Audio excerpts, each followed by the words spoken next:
Okey, maka disyaratkan padanya itu bahawa kedua saksi itu, pertama akil, hendaklah dia orang berakal. Ini syarat asas lah, apa-apa pun dalam ibadat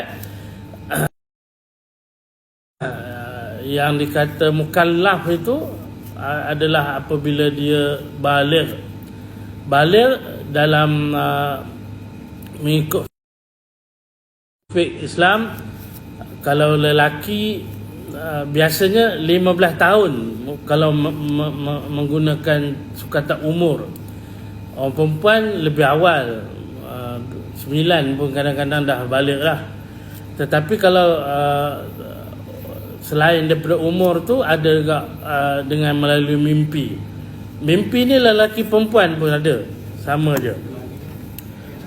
Dan tak kira berapa umur dia kalau dia dah bermimpi.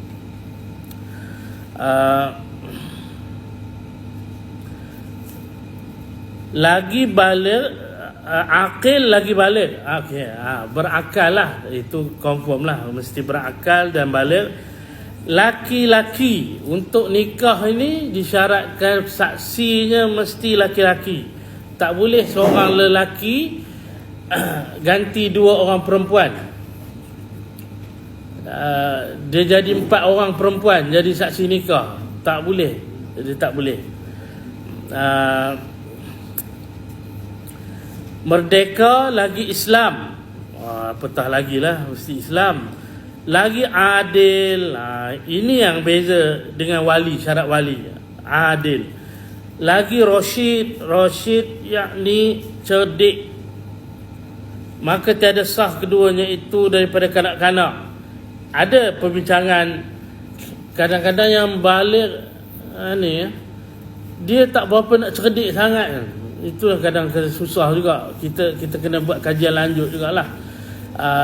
Had umur memajis berkaitan dengan pernikahan ni lah, terutama jadi wali. Kadang adik ini wali adik-beradik lah khususnya, sepupu pun jarang lah. Tapi kalau adik-beradik biasa. Bapa datuk dah tak ada, adik-beradik yang ada. Adik-beradik pun ada adik aja. Adik umur 9 tahun. Nak kata dia ni ke wali tak wali ke, itu kena panggil pejabat tu. Dan undang-undang menetapkan nikah bawah umur ni itu pengantinnya bawah umur kan. Tapi yang ni tak ada mahkamah.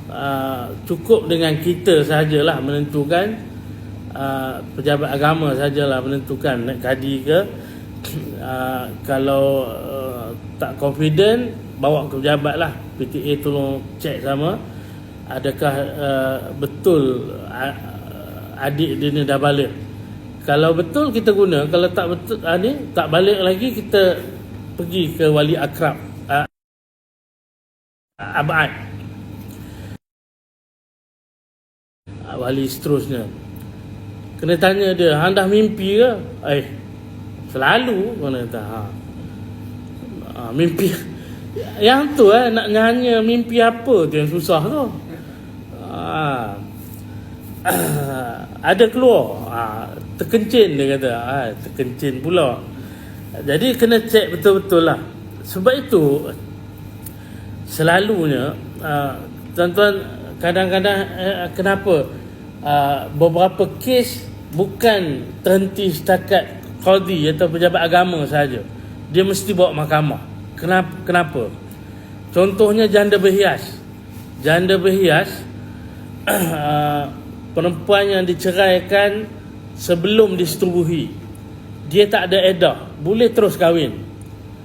Jadi kalau ada yang datang semalam dia kahwin, besoknya dia datang nak kahwin pula, kita nak buat apa? Kita boleh tanya je, betul ke tak ada sama ni? Betul. Setakat itu je kita.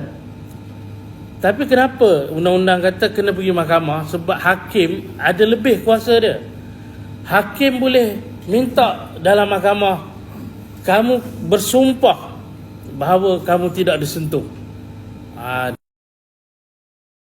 Dalam mahkamah silap lah kalau biasa orang bersumpah lah. betul lah. Dan tak apalah kalau tipu dia, Allah laknat dia lah. Tapi maknanya hakim ada kuasa paksa orang bersumpah. Pejabat tak boleh. Pejabat kalau dia tak hendak pun nak kata apa. Itu kuasa hakim lah. Sebab tu dalam kes yang ini kita tak sampai ke mahkamah, kita lah tentukan betul-betul. Maknanya kena cermat lah. Ada beberapa petunjuk yang boleh kita tengok betul dia ni bala. Okay? Hari ni lagi masalah. Hari ni budak-budak cepat bala. Macam-macam faktor mempercepatkan dia bala. Cerdik dan tidak boleh orang gila jadi saksi, dan perempuan dan sahaya, dan yang fasik dan orang fasik. Saya ingat belum ni nanti ada perbincangan tentang fasik. Secara umumnya fasik ini lakukan satu dosa besar dan dia kekal dengan dosa-dosa kecil dia. Dosa besar ni apa? Ulama berbeza pandangan tentang dosa besar. Sebab ulama berbeza pandangan tentang dosa besar sebab 70 lebih. Tapi ada ulama yang senarai ratus-ratus dosa-dosa besar. Cuma perlu dipahami, dosa kecil yang kekal dilakukan saban hari saban tahun, dia juga jadi dosa besar. Sebab itu istilahnya fasik. Fasik ni, siapa yang nak iktiraf dia ni fasik, mesti mahkamah.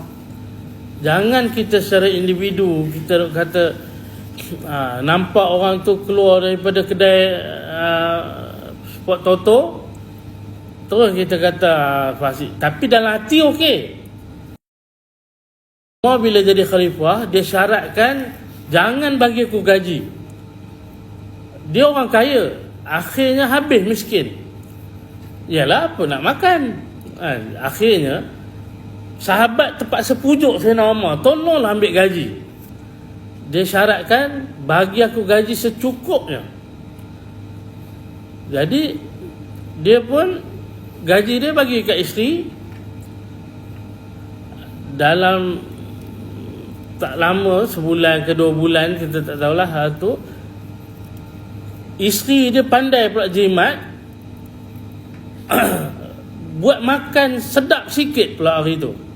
Ada sehari, tak berapa bulan ngumpul duit. Sayyidina Umar bagi gaji dia. Terkejut Sayyidina Umar, mana kamu dapat duit ni? Dah abang bagi tak bulan tu, saya jimat-jimat, saya kumpul lah. Astagfirullah, dia kata rupanya selama ni aku terambil gaji lebih, potong pula gaji. Itu punya zuhud dengan isteri.